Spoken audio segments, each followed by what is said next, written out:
Salve, salve, rapaziada, tudo bem com vocês? Espero que sim. Separei aqui as questões que mais têm caído nos últimos meses dentro da sua prova do CPA 20 para você entender. Caramba, Lucas, faz um mapa de calor aí. Eu separei isso para você agora. Então, você vai ver as correções delas que são as que mais têm caído. Um verdadeiro mapa da mina do que tem acontecido nas provas da certificação CPA 20. Super beijo, aproveita esse vídeo. Então, já deixa um like aí, beleza? Bora pro vídeo. Então, o estagiário está estudando renda fixa e encontrou o conceito de duration de Macaulay. Ele anotou em seu caderno que essa métrica está relacionada ao risco e quis entender melhor o seu funcionamento. Então, sobre ela, assinale a alternativa correta, tá? Sobre a duration. Deixa eu te dizer o que é duration, tá bom? Vamos lá, galera do CPA 20, deixa eu me ajeitar aqui mais pro meio aqui. Duration, né, é duração, ou seja, o prazo, quanto dura um título, né? A duration, ela é um conceito que faz referência ao prazo médio ponderado de um título. Pô, até aqui meio confuso, deixa eu explicar isso na prática, tá? Duration quer dizer o seguinte: em quanto tempo, em média, eu recupero o dinheiro que eu investi no meu título. Então, por exemplo, vamos imaginar um título que não tenha cupom, não tem aqueles pagamentos de juros periódicos, né? Então eu coloco, por exemplo, R$100 aqui nesse título hoje, e lá no futuro ele não tem, portanto, esses pagamentos de juros periódicos, né? Tem títulos que pagam semestralmente juros, né? Então eu coloquei 100 e lá no final eu resgato, por exemplo, R$120, tá? E vamos supor que esse prazo aqui entre a minha aplicação e o meu resgate seja de 2 anos, ok? Então eu coloquei R$100 nesse título e vou resgatar lá na frente 120, que é os meus 100 que ele está devolvendo, mais 20 de juros. Legal. A duration desse título aqui, é igual a 2. Por quê? Porque lembra qual o conceito de duration? Quando que eu recupero meu dinheiro? E quando é que eu recupero meu dinheiro? Somente no ano 2. Quando ele me dá os R$100 de volta, mais os 20 de juros. Beleza? Legal. Vamos simular um outro título que, ao invés de pagar 120 no final, ele me paga, né, somente os R$100 no final. Caramba, você ficou os mesmos 2 anos e vai resgatar R$100? Sim. Mas por que isso acontece? Porque ele vai pagando os juros semestralmente, né? Então, 10 aqui, 5 aqui, 10 aqui, 5 aqui. Estou inventando esses números, né? Ou seja, ele tem pagamento de cupom. Perceba que nesse caso você começou a recuperar o seu dinheiro antes, você começou a ver o seu dinheiro antes. Então essa duration aqui, zero compromisso com cálculo aqui, tá? Mas ele é menor que 2, sei lá, vamos supor que a duration seja 1,8 ano. Por quê? Porque você começou a recuperar o seu dinheiro antes. O que é a grande ideia aqui? A grande ideia é o seguinte, ó, por que esse título ele é menos arriscado do que um título que não tem cupom? Porque vamos supor que, pensa comigo o seguinte, tá? Então uma duration de 1,8 é melhor que uma duration de 2, tá? Vamos supor que esse emissor aqui, que você emprestou dinheiro, quebrou aqui. Caramba, você perdeu todo esse dinheiro, mas você recuperou um pedacinho, você já tinha recebido 15. É melhor do que não recuperar nada. Então, quanto maior a duration, maior o risco. Porque tem mais prazo para eu receber o meu dinheiro. Essa é a ideia, ok? Quanto maior a duration, maior o risco, tá? Simples assim. Vamos lá ver as alternativas de baixo para cima, tá? A duration de Macaulay é mais alta em títulos que pagam cupons periódicos do que títulos que só pagam investimento. É justamente ao contrário, né? Ela é mais baixa porque um cupom antecipando. Quanto menor a duration, mais sensível o preço do título em relação às variações. É ao contrário, quanto menor, menos ele oscila. Porque é um título menos arriscado. Pensa comigo, eu vou te emprestar o dinheiro por 10 anos. Você vai me pagar em 10 anos, a duration é 10. Nossa, tem muita incerteza, é mais arriscado. Em contrapartida, eu vou emprestar para um amigo por 1 ano. a duration é 1 para ele. Ou seja, duration menor tem menos risco, por 1 ano tem menos risco, tá? É ao contrário. A duration de Macaulay mede a rentabilidade final de um título pré-fixado. Não, ele mede o prazo, não a rentabilidade, tá? E sobra a letra A de amor, que é a resposta para nós, que é a duration representa o prazo médio em que o investidor recupera o valor do título, considerando os fluxos de pagamento. A de amor para você. 2, bora lá. Vamos lá aqui. O estagiário, durante seu treinamento de uma agência bancária, ouviu o gerente explicar a um cliente sobre como funciona a remuneração da poupança, de acordo com a meta da taxa Selic. Então o gerente afirmou que, bom, deixa eu explicar para você, eu sempre digo, né, eu não tô aqui para dar gabarito, eu tô aqui para explicar para você entender o que está acontecendo. Olha só, o que acontecia antigamente, né? Antigamente, pela regra da poupança antiga, a poupança rende 0,5% ao mês e mais a atualização, que é pela TR. Então, 0,5% de juros mais TR, tudo bem? Isso dá 6,14, 6,17, agora não lembro, 6% ao ano, um pouquinho mais 6% ao ano, tá bom? Beleza, mais a TR. Lembrando que a poupança é isenta de imposto de renda ainda, tá? Aí vamos supor, tá? O que aconteceu? Pegue momentos, por exemplo, que a Selic estava ultra baixa, né? Taxa de 2% que já teve lá durante a pandemia, tá? Só para citar um exemplo mais próximo aqui. Caramba, a Selic a 2% significa que o CDI vai andar muito perto de 2% também. CDI é a base da renda fixa, né? Aí, o investidor olha a poupança pagando 6% ao ano, isento de imposto de renda, e o CDB, que vai pagar 100% do CDI, vai a muito boa vontade, rendendo 2% ao ano.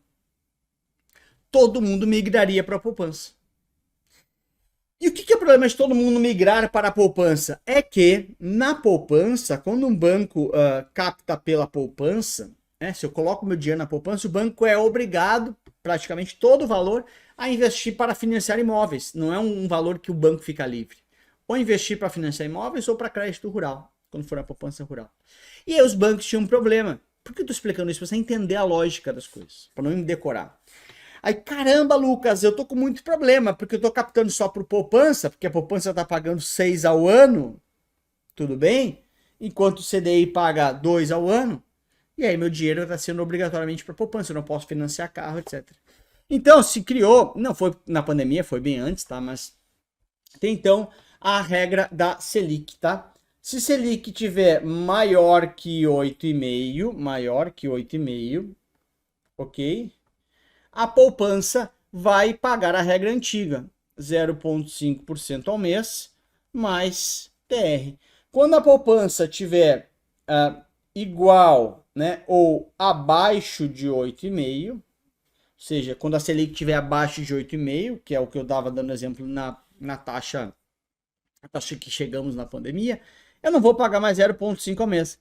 Vou pagar 70% da taxa Selic mais TR. Ou seja, eu pago 70% do que está aqui. Ok? Então, no caso, quando estava de 2% a Selic, lá no meio da pandemia, a poupança estava pagando 1,4% mais a TR. Deixou de ser vantajosa, né, essa ideia. Tá? Então, a remuneração da poupança é composta pela TR mais 0,5 ao mês, sempre que a Selic for superior a 8,5 ao ano, e 70% da Selic, sendo que for igual ou inferior. Ou seja, ambas estão corretas, letra C de casa. Olha só, deixa eu te interromper rapidinho por aqui, porque eu tenho um recado muito urgente. Sabe por quê?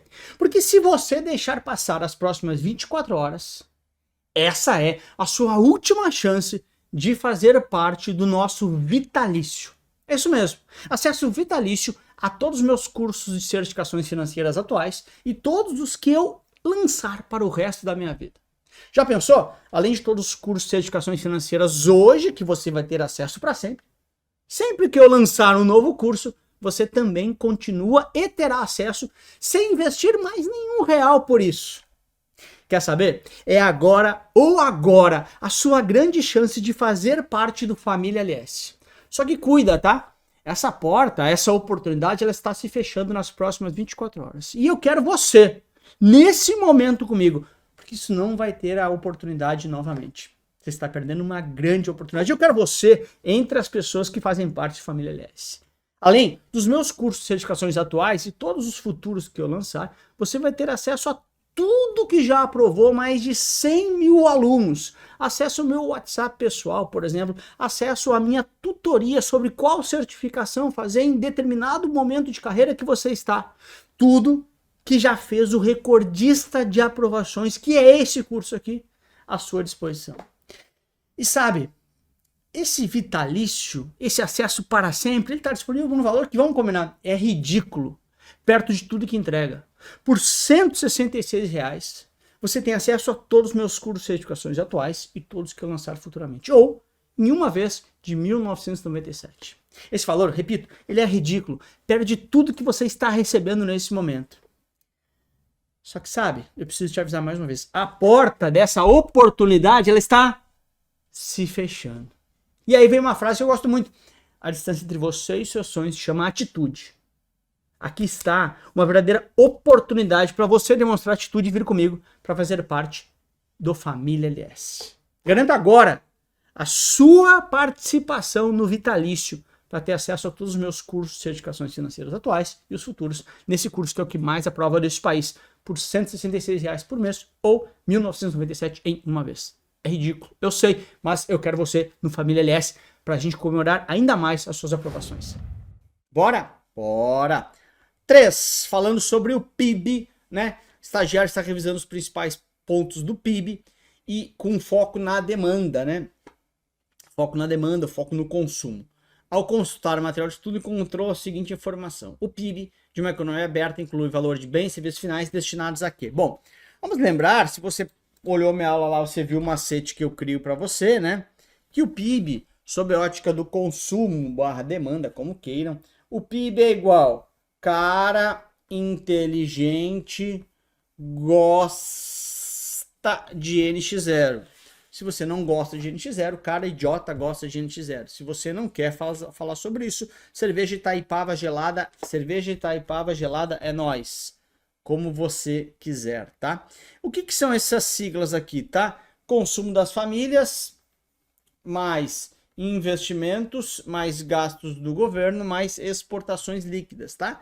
Que é o que eu exporto menos o que eu importo, diminui um do outro, tá bom?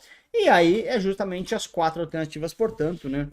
Os investimentos, exportações líquidas, consumo das famílias e gastos do governo, né?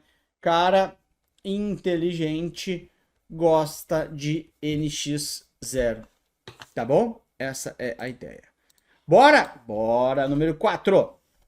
O estagiário estava preparando uma apresentação sobre riscos sistêmicos globais.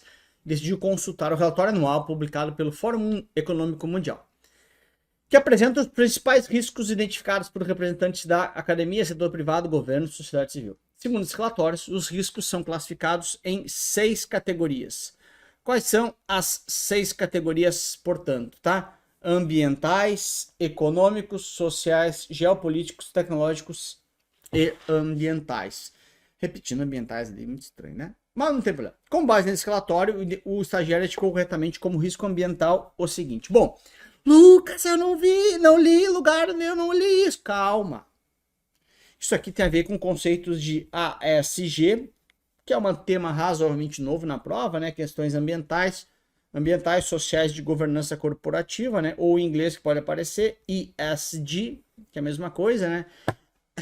Meio ambiente, questões sociais de governança corporativa. Então só é em inglês. ESG ou ASG, como queiram. E aí isso apareceu, então, no Fórum Econômico Mundial, nesse relatório. Mas presta atenção. Ele vai me dar 4 exemplos aqui, nas 4 alternativas. Eu preciso colocar isso em cada uma das caixinhas. Muito fácil, sendo que eu quero uma caixinha ambiental. Vamos lá.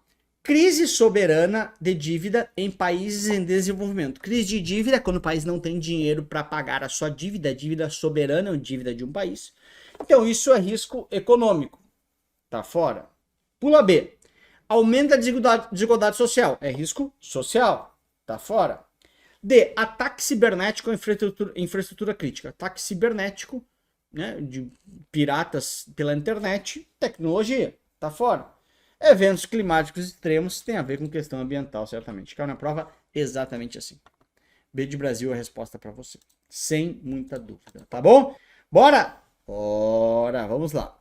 Durante uma capacitação sobre suitability, o estagiário foi questionado sobre os critérios que devem ser considerados na coleta de informações para avaliar o perfil, conforme o Código ANBIMA de Regulação e Melhores Práticas, tá? Foram levantadas as seguintes possibilidades. Então, experiência do investidor, os riscos associados e o cenário, tá? Então, olha só o que acontece, que é o seguinte, tá? Análise de perfil do investidor. É para traçar justamente qual que é o perfil desse investidor para que eu indique, coloque ele em produtos de investimentos de acordo com esse perfil, tá? Então ele pode ser conservador, pode ser moderado ou pode ser arrojado. Alguns chamam de sofisticado também, como queiram, tá bom? Legal. Isso tem a ver, portanto, com o meu perfil, com o que eu estou buscando, com o que eu estou passando, com o que eu sei, ok? Então, para definir o perfil, será que eu levo em consideração a experiência do investidor? Será que eu levo em consideração a experiência do investidor na matéria de investimentos? Sim, claro que sim. Porque se eu sou mais experiente, se eu estou acostumado com investimentos, eu tenho uma tendência maior de aceitar mais risco. Porque eu entendo os riscos que estão presentes naqueles investimentos. Ok? Essa é a ideia. 2. Os riscos associados ao produto. Isso tem a ver não com o meu perfil, isso tem a ver com em definir o meu perfil, que é o passo 1. O passo 2 é identificar o que eu quero para o meu portfólio.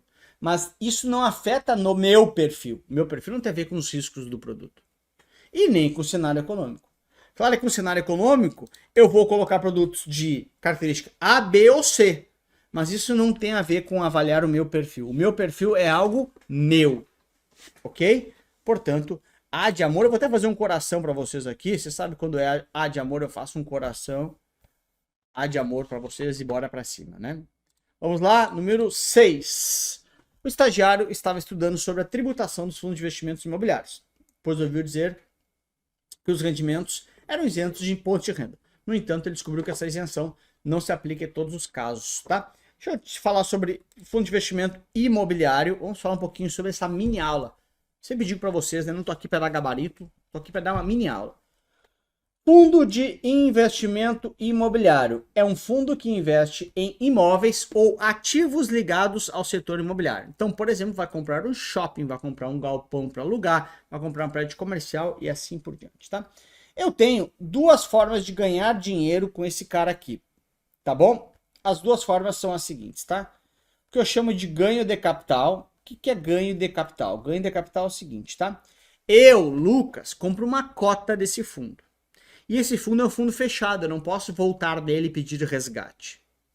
Mas eu posso pegar essa cota e vender para um outro amiguinho. E aí essa cota, quando eu comprei por 20. E se quando eu vender por 22, eu tive, portanto, um ganho de capital. Fiquei mais rico. Ganho de capital, ganho de grana. R$2, tá bom? Então, ganho de capital é quando eu vendo a cota mais cara do que eu comprei. Se eu vender a cota mais cara do que eu comprei, eu tenho 20% de imposto de renda. Ok? Independente se eu for pessoa física ou pessoa jurídica. É dado, 20%.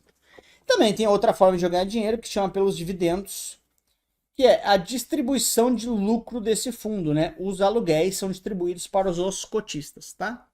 Aqui, pessoa jurídica paga imposto de renda e pessoa física pode ou não ser isenta. Para o ser isento nos dividendos, tá? A isenção nos dividendos ocorre se o fundo cumprir 3 regras básicas, ok? Primeira regra básica, o fundo tem que ter pelo menos 100 cotistas, 100 investidores lá dentro, pelo menos 100, para ser um fundo de mais pessoas, não um fundo só meu, tá? Segundo, esse fundo tem que ser negociado em bolsa de valores ou mercado de balcão, que é uma bolsa de valores um pouquinho menor. Terceiro, eu, que sou o beneficiário dessa isenção, não posso ter mais que 10% do total das cotas, né? O máximo que eu posso ter é 10% do total das cotas, para não ser um cara muito ricão. Se for assim, eu tenho a isenção nos dividendos. Perceba, é nos dividendos, não no ganho de capital. Tá bom? Bora. Letra A. O imposto deve ser recolhido pelo cotista em 31 de junho e dezembro. Não. Isso aqui não tem o famoso come cotas, né? Que inclusive estaria nas datas erradas, mas não tem antecipação semestral. Os rendimentos dos FIIs são sempre tributados, fundo de investimento imobiliário, né? Alíquota de 15% para qualquer tipo de investidor. Não, porque pode ser que eu tenha isenção, como eu expliquei ali antes. Os ganhos de capital com a venda de cotas dos FIIs são isentos para pessoa física. O ganho de capital é sempre tributado. Tá bom? 20% aqui como eu falei. Então, sobra a letra D. Há dois tipos de fato gerador da tributação. A distribuição dos rendimentos e o ganho de capital na venda das cotas. Mas, Lucas, não é isento a distribuição de rendimentos? Está isento. Mas ele é um fato que gera tributação. Fato gerador. Distribui rendimento. Pessoa física é isento. Pessoa jurídica eu pago. Tá? Então, mas ele gera a tributação. A pessoa física está isento nesse momento, mas tem fato gerador. Tá? Pessoa jurídica paga, que nem eu falei antes. 7. O estagiário decidiu começar a investir em ações, semana passada que eu essa aqui, tá? E realizou uma venda com lucro na Bolsa de Valores. Após estudar a tributação, descobriu que há uma retenção de 1% na fonte, mesmo que o valor da operação fique abaixo do limite para isenção de vendas mensais. Se ele ficou 1% na fonte, eu estou falando de day trade. Né? Comprar e vender o mesmo ativo no mesmo dia. Day trade não tem a isenção dos 20 mil, que o swing trade, né, comprar e vender em dias diferentes, tem. Então o que acontece no day trade, né? Eu tributo 20% sobre o lucro, ok? Desses 20%, 1% fica de dedo duro na fonte, os outros 19% eu pago através de DARF, que é o documento de arrecadação da Receita Federal, ok? Então 1% fica na fonte, 19 eu pago de DARF, totalizando os 20. Então 1% eu antecipo, os outros 19 eu vou pagar através de DARF depois. Então bora lá. A retenção de 1%, que é o dedo duro, é aplicado sobre os 20% do ganho líquido em operações comuns com ações. Perfeito, né? Operações, seu day trade lá faz a operação, 1% fica dos 20%, eu deixo esse 1 lá na fonte. Esse 1% funciona como antecipação de R, pode ser compensado na operação mensal no imposto devido. Perfeito, né? Eu deixo 1%, eu compenso, pago mais 19, finalizando os 20. A retenção de 1% substitui totalmente o imposto a pagar, claro que não. Né? Então 1% é só um dedo duro, que vai ficar na fonte, um dedo duro, que vai ficar na fonte, peguei errado ali, que vai ficar na fonte, e aí depois eu pago mais 19 por DARF. Portanto, não veio meu tubarão aqui, mas tudo bem, a gente faz ao vivo aqui mesmo. Letra A é a alternativa correta, 1 e 2 estão corretos. Bora? Bora! 8. O estagiário estava revisando o funcionamento do Sistema Financeiro Nacional e deparou com um papel do CMN. Cara que manda neles, né? Ou seja, o grande órgão, principal órgão do Sistema Financeiro Nacional, órgão que cria as regras, órgão que não executa nada, órgão que, digamos assim, é quem manda fazer. Tá bom? E ele fala o seguinte: com base no estudo do estagiário, assinale as duas alternativas corretas, que é a semana passada isso aqui, tá? O CMN é o órgão máximo do Sistema Financeiro Nacional, sendo responsável por estabelecer as diretrizes para a política monetária, creditícia e cambial. Perfeito, quem executa o Bacen e o CMN cria as diretrizes, tá? O CMN é composto por 5 membros. Não. Por que não? Porque na verdade a gente sabe, né? CMN, 3 letras, ou seja, 3 caras fazem parte desse conselho, né? CMN, 3 letras, 3 caras fazem parte. Lembrando, o presidente do CMN é o ministro da Fazenda, tá bom? Então não são 5 membros, são apenas 3. Uma das funções do CMN é regular as condições para a constituição e funcionamento das instituições financeiras no Brasil. Perfeito. Ele regula, cria as regras e o Bacen executa essas regras. Portanto, 1 e 3 estão corretas. Letra C de casa, meu tubarãozinho não veio de novo, mas o que importa é que nós sabemos a resposta correta. O estagiário estava revisando o conteúdo sobre o mercado de ações e se deparou com a seguinte dúvida: quem é o responsável por recolher o imposto de renda sobre os ganhos líquidos nas operações com ações realizadas em bolsa? Tá? Então, o que acontece é o seguinte, olha só. Quando eu, Lucas, decido comprar ações, né, decido botar meu dinheiro em ações na bolsa de valores, né? Então, comprar lá Petrobras, comprar Gol, comprar Vale, seja lá o que for, né? eu vou então negociar de forma direta essas ações, tá? Se for através de fundo de ações, ou seja, não é nesse formato aqui, né, eu escolhendo direto através de um fundo, quem recolhe é o fundo, porque tem alguém fazendo para mim. Nesse caso, em que eu compro por uma corretora de valores, eu mesmo escolhendo as minhas ações, tá bom? O responsável pelo imposto de renda não é o fundo, porque não é um fundo, não se trata de investimento em fundo, mas sim o próprio investidor, eu mesmo recolho. Então, por exemplo, tá? Eu tenho duas situações, né? Eu tenho day trade, que é comprar e vender o mesmo ativo no mesmo dia, né?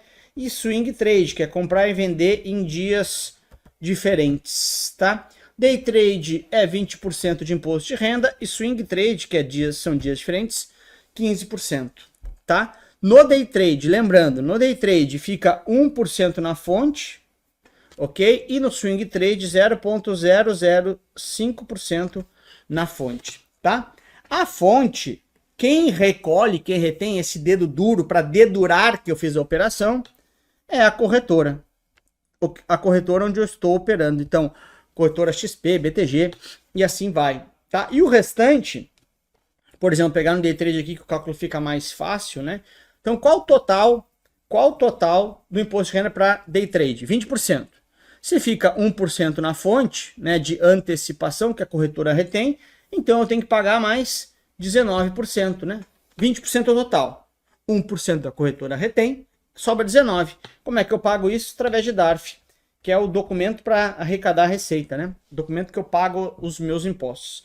Quem recolhe isso? O próprio investidor, através de DARF, até o último dia útil do mês subsequente. Então, operei agora em junho, né? 9 de junho hoje, eu tenho que pagar até o último dia útil de julho, esses 19% aqui.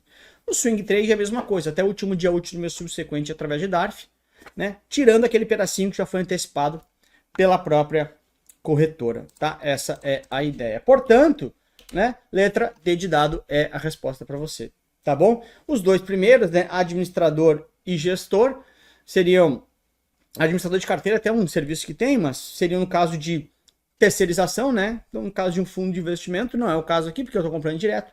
E a corretora é somente o que fica na fonte, tá? Só vai ser corretora quando ele se falar do da fonte, né? O imposto de renda na fonte. Aí 1% no day trade e 0,005% no swing trade é sim responsabilidade da corretora. Dê de dado para você. 2. Durante uma conversa com o assessor, o estagiário ouviu falar da CVM, né? Que é a Comissão dos Valores Mobiliários, e ficou confuso sobre o seu vínculo. Ele perguntou então a quem a CVM está subordinado, tá? Então vamos por partes aqui, né? E na prática é o seguinte, olha só. CVM, Comissão dos Valores Mobiliários, tá? É uma comissão então que cuida de valores mobiliários. Cuidado, não é valor imobiliário, é valor mobiliário, ou seja, valor tem valor imobiliário, por quê? Porque ele tem mobilidade, né? Ele vai de um lado para o outro, ele troca de mãos. Então, comissão dos valores mobiliários é a comissão dos ativos que tem valor, vale dinheiro, e tem mobilidade, troca de mãos. Então, por exemplo, uma ação ela vale um determinado dinheiro e ela se troca de titularidade. Eu vendo, vai para você. Você vende, vem para mim. Isso é mobilidade. Então, a Comissão dos Valores Mobiliários cuida desses ativos, né? Dos valores mobiliários. Beleza. E ele está perguntando sobre a subordinação, tá?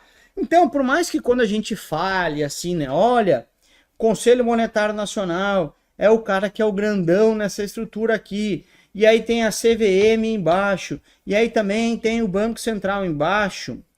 Esses caras aqui é só uma distinção para ver quem executa e quem cria essas normas aqui. O CMN é um órgão 100% normativo, então esse cara não executa nada, 100% criador de normas, tá? E quem executa essas normas é o CVM e o Bacen. Mas toda essa galera aqui, está institucionalmente ligada ao Ministério da Fazenda, né? Então, assim, a subordinação tem a ver com o Ministério da Fazenda. O CMN, apesar de ser o órgão máximo, não é que ele mande nos outros, mas ele cria caminho, cria diretrizes que os outros irão executar. Mas todos eles, a subordinação é ao Ministério da Fazenda, Tudo bem? Então, Lucas, meu CNN é o chefe. Aquilo é uma figura de linguagem para mostrar que ele vai criar o caminho e quem vai executar esse caminho é a CVM e Bacen. Mas ele não é, esses órgãos não são subordinados ao Conselho Monetário Nacional. Eles são subordinados ao Ministério da Fazenda. Tudo bem? Aqui já arriscaria. Então aqui que seria a confusão, me parece, tá? Ambima e B3 não faz sentido. Ambima é uma autorreguladora, né? E B3 é a Bolsa de Valores. E aqui também Banco Central seria o par dela, né? Banco Central a CVM é igual ao Banco Central, porém para o mercado de valores imobiliários, tá bom? D de dado. Aliás, eu sempre brinco sobre isso, né? Se você fosse obrigado a chutar nos meus pré-provas, se você chutar a letra D, você vai ter um índice altíssimo de acertos. Claro que você não está aqui para chutar, mas a minha, digamos assim, criatividade para trocar a letra é baixíssima. 3. Vamos lá. Durante o estudo sobre tributação de investimentos, o estagiário perguntou ao assessor qual é a periodicidade, do recolhimento de imposto sobre os lucros obtidos por pessoa física em operações comuns com ações, tá? Excluindo o day trade, isso que nem precisaria ter, mas enfim, estava ali só para te complicar, tá? Então, o que acontece, tá? Como é que é a apuração dos ganhos, dos lucros para fins de imposto de renda em ações, tá? Então, por exemplo, o que eu vou pegar aqui para dar um exemplo, vou fazer o seguinte, tá? De novo, ele deixou muito claro que ele não quer day trade. E day trade, na verdade, vai ser a mesma regra, mas ele exclui o day trade, ele quer falar só de não day trade, tá? Durante o mês, você pode fazer várias operações. Então, vamos supor aqui que estejamos no mês de junho, né? Mês que nós estamos aqui.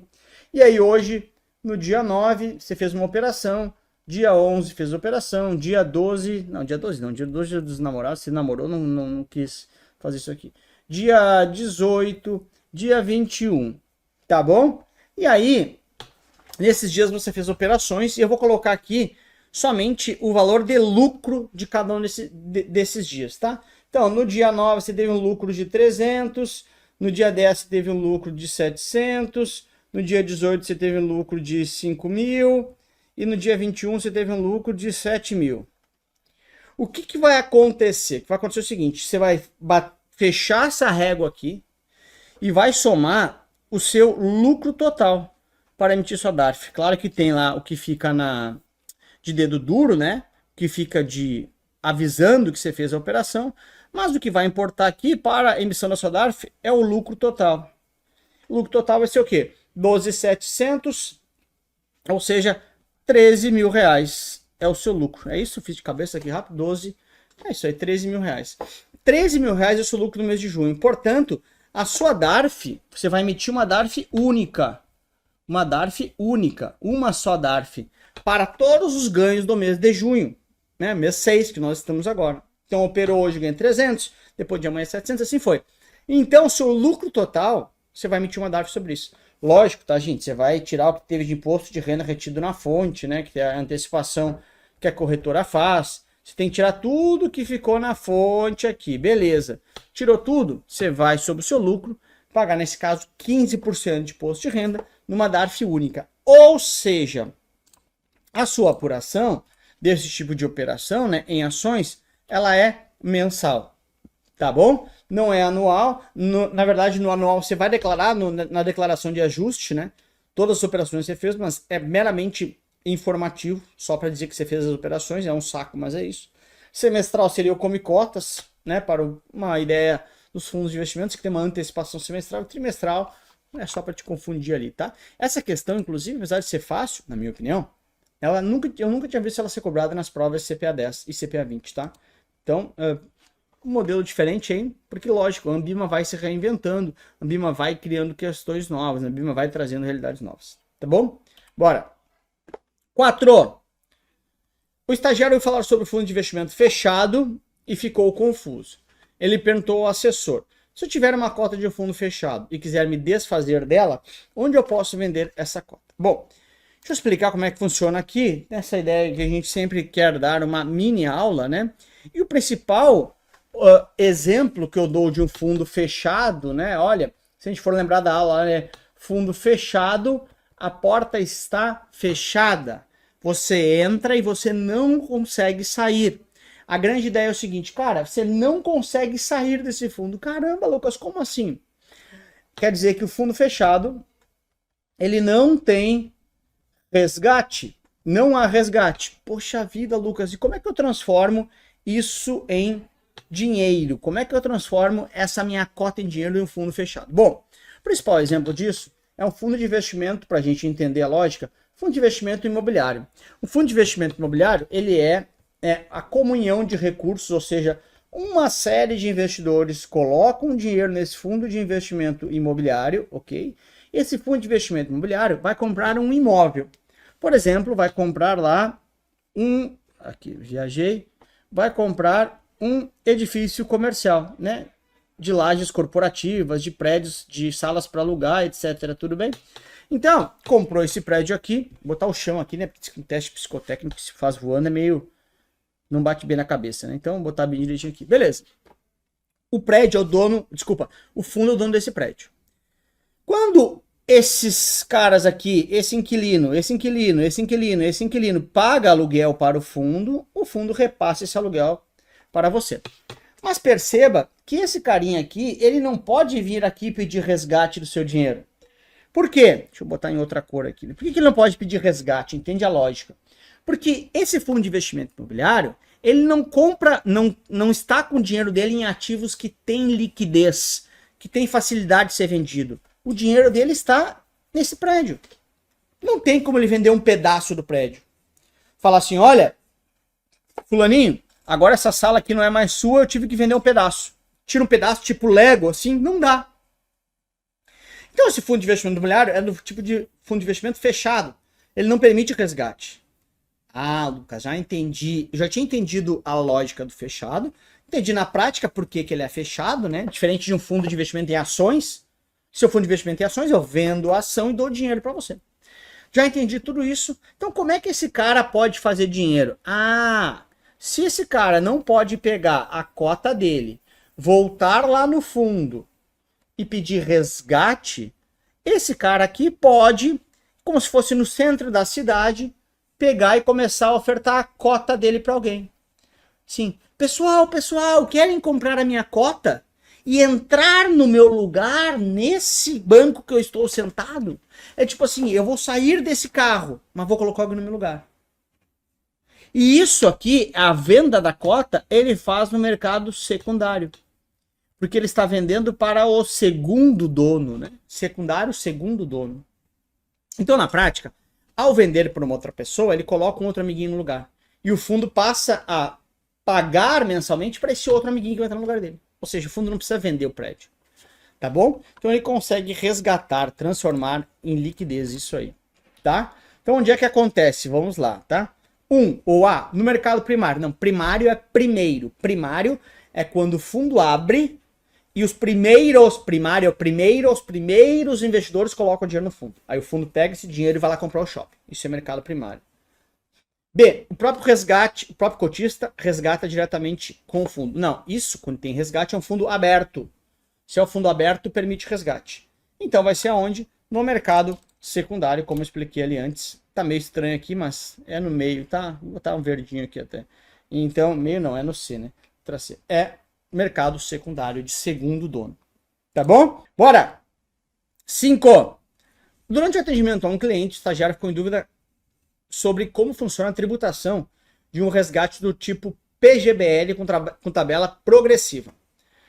Ele perguntou ao assessor, qual é a alíquota de IR aplicada no momento do resgate? Caramba, vamos falar sobre as tabelas de imposto de renda, vamos agora, tá? Lembrando, né, eu tenho duas tabelas de imposto de renda para a Previdência.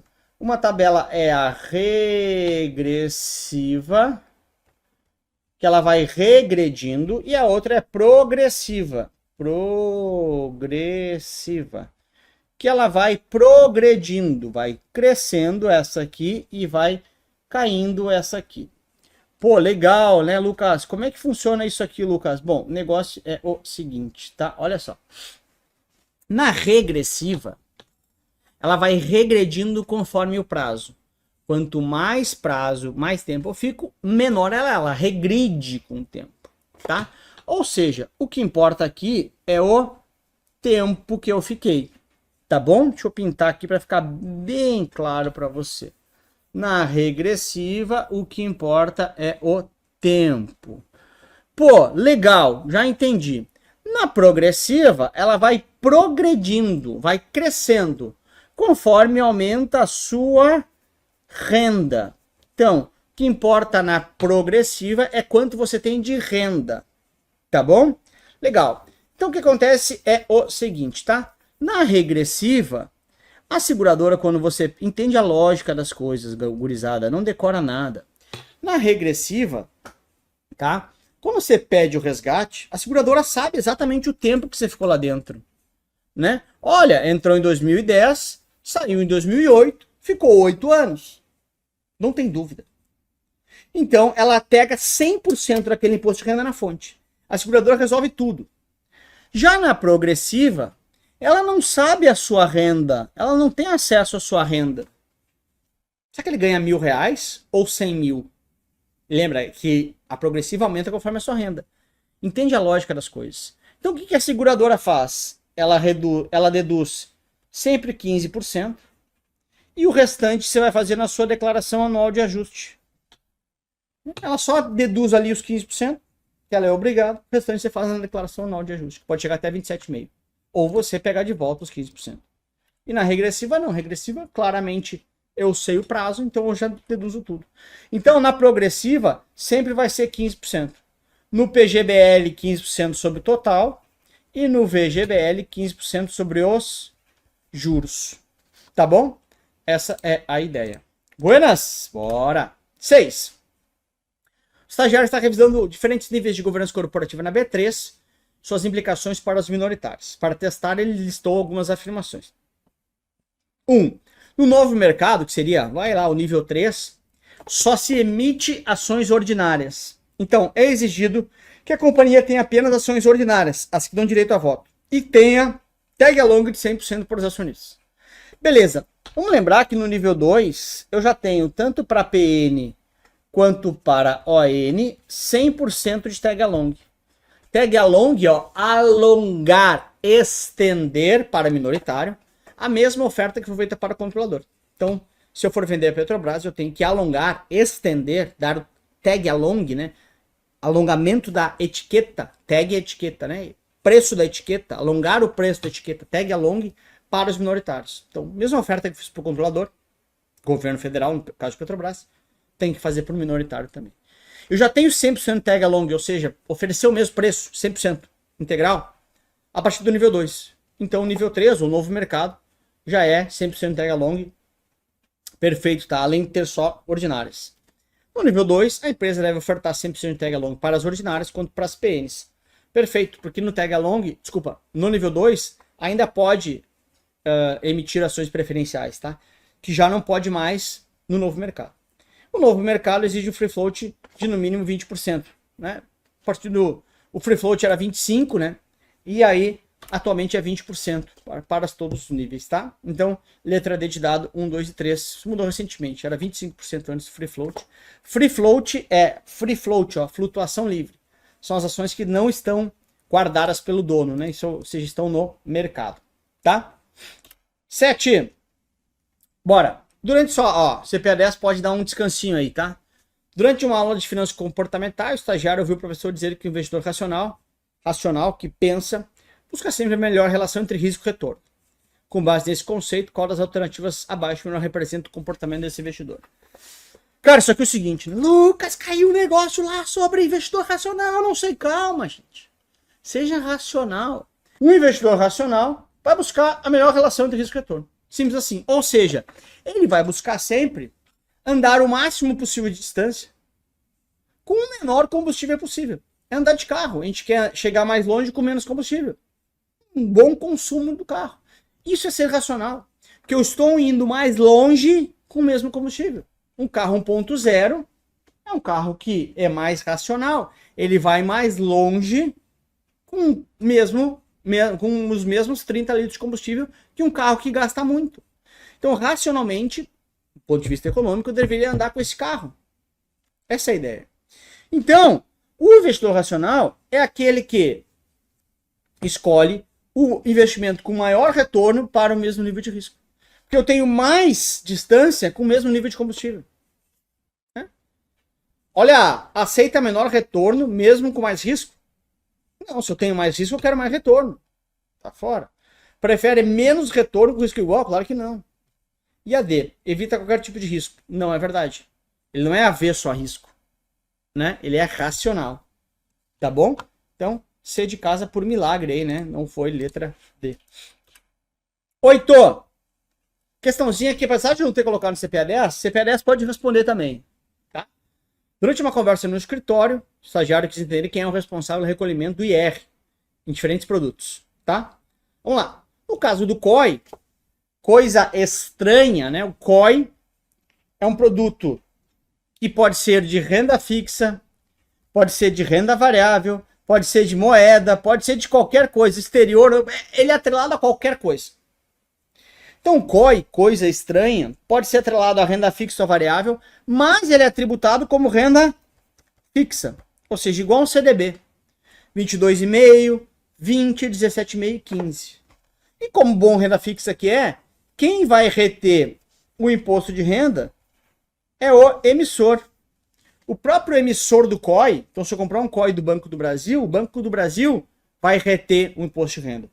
E mesmo que ele seja um COI de renda variável, atrelado ao Ibovespa, atrelado a ações dos Estados Unidos, atrelado à moeda, dólar, ele é tributado como renda fixa.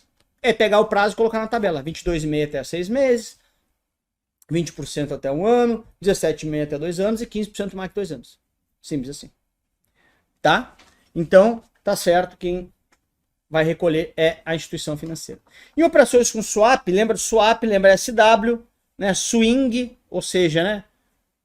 SW com SW, swap é troca-troca. Eu dou para você alguma coisa, você me dá alguma outra coisa. É assim que acontece lá no swap, tá? E aí, o que acontece é o seguinte, o swap, apesar de ser um derivativo, também ele é diferente dos derivativos, porque ele é tributado como renda fixa também, assim como o COI. É o único, não é o único, né? Porque também tem operações box lá, em opções, mas isso é um detalhe. Opções box em opções, operação box com opções e swap, esses dois caras são tributados como renda fixa, apesar de serem derivativos, tá? Então tributa como renda fixa, 22,5, 20, 17,5 e 15. Tudo bem? E aí, sim, quem vai realizar o pagamento do imposto de renda é o próprio investidor através de DARF. E a 13, acabei de explicar, né? A alíquota com swap não é 20%, é 17,5, é 22,5, 20, 17,5 e 15. As quatro opções ali, tá? Portanto, já que eu falei de swing, né? A gente fala, desculpa, de swap e de swing, há de amor para você aí, tá bom? Então, COI e swap, ambos são tributados como renda fixa. Operação de box com opções também é renda fixa e todos eles, né, apesar de ser diferente, eles são tributados, poder estar atrelado à renda variável, swap também, eles são tributados como renda fixa. Beleza? O estagiário está estudando os critérios que garantem a isenção do imposto de renda para pessoas físicas na distribuição dos rendimentos de um fundo imobiliário. Após ler o material sobre o tema, ele listou os seguintes requisitos para que a isenção seja aplicada. Pois bem, vamos lá, galera. O negócio é o seguinte, tá? O negócio é o seguinte. Fundo de investimento imobiliário tem duas formas de você ganhar dinheiro, né? No famoso ganho de capital. O que é o ganho de capital? É vender a sua cota mais cara do que você comprou. Se você fizer isso, você é tributado a 20% do imposto de renda, tá? Você não tem isenção. Pode ser pessoa física ou pode ser pessoa jurídica. Então, comprou a sua cota por 20, vendeu por 35, por 21, por 24, ou seja, teve ganho de capital, você tem que pagar 20% desse ganho para o governo. Na distribuição de dividendos, os dividendos, esses, né, que é a distribuição do lucro, esses são isentos para a pessoa física, ou melhor, podem ser isentos para a pessoa física. A pessoa jurídica não é isenta e a pessoa física pode ser isento, desde que o fundo cumpra 3 requisitos. Os 3 requisitos são os seguintes. Primeiro, ele tem que ter pelo menos 100 cotistas, tá certo? Tá? E o que é a ideia aqui? A ideia é que não seja um fundo de 3, 4, 5 pessoas só. Porque poderia vamos supor que eu seja um cara muito rico E eu, nessa suposição, sendo muito rico, pego meus imóveis todos e coloco no fundo imobiliário só para mim. Então eu tenho que ter um número pelo menos de 100 cotistas, tá? Segundo, que eu não posso ter mais que 10% do total das cotas, né? Não posso ser ultra rico nesse fundo aí, tá bom? E terceiro, que as cotas têm que ser um fundo negociado, que chamam, né? Negociado em bolsa ou mercado de balcão. Então, as três alternativas estão sim corretas, portanto, letra D de dado é a resposta correta. Então, são três pré-requisitos: ter pelo menos 100 cotistas, o cotista não ter mais que 10% total das cotas do fundo, e 3, ele tem que ser negociado, né, em mercado de balcão ou bolsa. Lembra quando eu expliquei sobre o ganho de capital, que você vende a sua cota mais caro do que comprou, você vai vender no mercado de balcão ou de bolsa, tá bom? Então, se tiver esses três pré-requisitos, a pessoa física, ela é isenta de imposto de renda nos dividendos, tá bom? Bora lá para número 2, questão agora de CPA 10 também, tá? O estagiário está acompanhando o investimento de um cliente no fundo Shark Renda Fixa, que é um fundo aberto, ou seja, pode... O que é um fundo aberto, né? Um fundo aberto é que você pode entrar e sair a qualquer momento. A porta está aberta, tá bom? Então, em a porta estando aberta, você pode entrar e sair a qualquer momento. O que isso quer dizer? O que é entrar e sair a qualquer momento, né? A questão que você pode ter resgate a qualquer momento, ok? E o que é um resgate? Um resgate é quando o investidor pede o seu resgate, ou seja, pede o dinheiro de volta. O fundo, me dá o meu dinheiro de volta, porque ele colocou esse dinheiro num fundo de investimento, nesse caso de renda fixa, tá? Legal. Só que esse fundo de investimento, ele pega esse dinheiro desse investidor e coloca em ativos, né? Porque ele não fica com esse dinheiro parado, porque ele não foi contratado para ficar com o dinheiro parado. Ele foi contratado porque ele é um fundo de investimento, então ele tem que pegar esse dinheiro e investir. E imagine que, em sendo um fundo aberto, imagine que esse cara aqui realmente pediu esse resgate, né? Olha, eu tô precisando de grana, eu quero o resgate. O que o fundo tem que fazer? O fundo tem que mandar dinheiro para ele. Para mandar dinheiro, ele tem que pegar esses ativos e transformar em dinheiro, ou seja, tem que vender esses ativos. Isso é o que se chama de gestão do risco de liquidez. O que é risco de liquidez? É não ter liquidez, não estar líquido. Ou seja, se eu tenho esses ativos e são ativos que eu não consigo transformar ele em dinheiro, é risco de liquidez. Então, dentro de um fundo, quem é que é o responsável por organizar, por fazer a gestão do risco de liquidez? Ou seja, para que quando alguém peça resgate, eu tenha um número X, um número percentual XYZ de ativos que tenham liquidez para honrar os resgates. Isso, quem cuida disso são duas pessoas, principalmente o gestor, tá?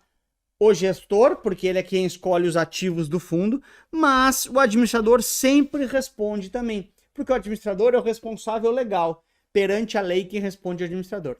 Então o administrador vai estar sempre com alguma responsabilidade. Tá bom? Então essa é a ideia, tá? O custodiante não é, porque ele só guarda o ativo, né? Ele só guarda para mim e ele me devolve, né? Ele que escolhe os ativos, né? E aqui a A ou a B eu expliquei já, né? Não é nenhum dos dois de forma isolada. O gestor é quem compra os ativos, mas o administrador sempre responde junto com ele. 3. O estagiário está estudando os conceitos de ASG. Ou a prova também pede, né? ESG, The Books on the Table, né?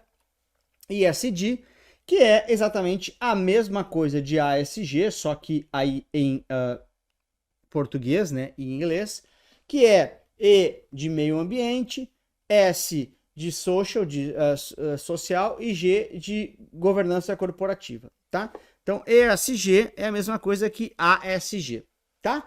Ou seja, questões ambientais, sociais de governança corporativa. Bom, isso é um tema relativamente novo nas provas, né? Mas não tem problema, a gente vai resolver ele, tá?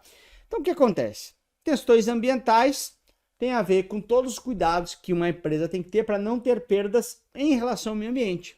Então, por exemplo, Petrobras, quando tem vazamento de óleo, uma empresa que não cuida, ou Vale lá quando teve a tragédia de Brumadinho, não foi só ambiental, né, mas também foi porque pegou, teve lá resíduos de minério pelo rio, ou seja, afetou lá a questão do entorno das cidades, que se abastecia daquela água, etc. Então tem questão ambiental envolvida. Questão social, no caso do Brumadinho também teve questão social, né? Porque eu tive vítimas que faleceram, tive pessoas que perderam as suas casas, então afetou a questão social também, mas, ou não é mais, né? E além disso, também pode ser questões de que a empresa não tem diversidade no seu quadro de colaboradores, a empresa tem uma cultura preconceituosa na contratação das suas pessoas, isso tem a ver com questões sociais. E questões de governança corporativa tem a ver com uma empresa ter fraude fiscal, por exemplo, uma empresa ter roubos, uma empresa ter desvio de dinheiro, uma empresa não ter regras de compliance, por exemplo. Compliance são regras internas de como agir, tá bom?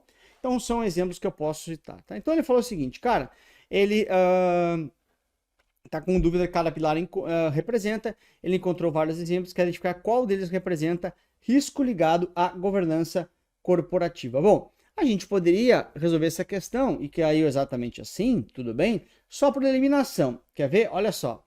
Um acidente que ocasione derramamento de petróleo em alto mar. Isso tem a ver com o meio ambiente, logicamente. É o A ali, né, de ambiental, ou E, se for em inglês, né, environment. Ok. Pula 2, a B. 3, C. Um incêndio causado por ingerência em uma área verde. Também questão ambiental. 4, D. A falta de promoção da diversidade e inclusão de pessoas dentro do seu quadro de colaboradores. Social. Sobra a letra B de Brasil. Que é o quê? E a inexistência, ou seja, não ter departamentos de compliance ou auditoria interna dentro da empresa, tá? Compliance são as regras internas dessa empresa, regramento interno, e não ter auditoria para ver se essas regras estão sendo cumpridas, tá? Então, tem a ver com governança corporativa. Olha o nome, governança corporativa. Como que a corporação se governa, como que a corporação anda, tá bom? 4. O estagiário está revisando as competências do Bacen e encontrou uma lista com diversos... Bacen, Banco Central do Brasil, encontrou uma lista com diversas funções, tá? Ligadas ao sistema financeiro. Ele quer saber qual delas, compete privativamente ao Bacen. Pois bem, questãozinha bem direta, bem clara, bem tranquila para a gente trabalhar aqui. E olha só, lembra, né? O CMN, cara que manda neles, é o órgão 100% normativo, e o executor disso aqui, o executor do que o Banco Central determina, orienta, é o banco. O executor do que o CMN orienta, determina, é o Bacen. Então, o CMN é um órgão 100% de norma, 100% normativo, e esse cara aqui é executor. Ok? Essa é a ideia. Pois bem, vamos lá. Coordenar as políticas monetária e fiscal. Bom, o Banco Central, lembrando que eu quero aqui do Banco Central, né? O Banco Central executa essas políticas, quem coordena é o CMN, tá? Então está fora. Pula B. Fiscalizar o mercado de valores imobiliários. Isso compete à Comissão dos Valores Imobiliários, a CVM, tá fora. D. Fixar as diretrizes e normas da política cambial. Diretriz, caminho, direção, CMN, tá fora. Realizar as operações de redesconto. Perfeito. Execução aqui, aí sim Banco Central, tá? O Banco Central utiliza os instrumentos de política monetária, que é redesconto bancário, que é depósito compulsório e é o open market, né? Os 3 instrumentos de política monetária que o Banco Central utiliza. Então, redesconto nada mais é do que o Banco Central emprestando dinheiro para as instituições financeiras. E olha só, lembra, né? O CMN, cara que manda neles, é o órgão 100% normativo, e o executor disso aqui, o executor do que o Banco Central determina, orienta, é o banco. O executor do que o CMN orienta, determina, é o Bacen. Então, o CMN é um órgão 100% de norma, 100% normativo, e esse cara aqui é executor. Ok? Essa é a ideia. Pois bem, vamos lá. Coordenar as políticas monetária e fiscal. Bom, o Banco Central, lembrando que eu era aqui do Banco Central, né? O Banco Central executa essas políticas, quem coordena é o CMN, tá? Então está fora. Pula B. Fiscalizar o mercado de valores imobiliários. Isso compete à Comissão dos Valores Imobiliários, a CVM, tá fora. D. Fixar as diretrizes e normas da política cambial. Diretriz, caminho, direção, CMN, tá fora.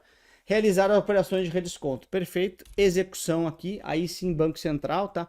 O Banco Central utiliza os instrumentos de política monetária, que é redesconto bancário, que é depósito compulsório e é o open market, né? Os 3 instrumentos de política monetária que o Banco Central utiliza. Então, redesconto nada mais é do que o Banco Central emprestando dinheiro para as instituições financeiras. E aí, rapaziada, gostaram das questões que eu separei para vocês? Lembrando, essas são as questões que mais têm caído nos últimos meses lá na sua prova do CPA 20. E preciso lembrar também que tem uma porta se fechando para você fazer parte do vitalício do Família LS, para fazer parte da minha família, com acesso vitalício para sempre, para todos os meus cursos de certificações financeiras atuais e os que eu lançar no futuro. Super beijo, espero semana que vem. Tchau, tchau. Fui, valeu!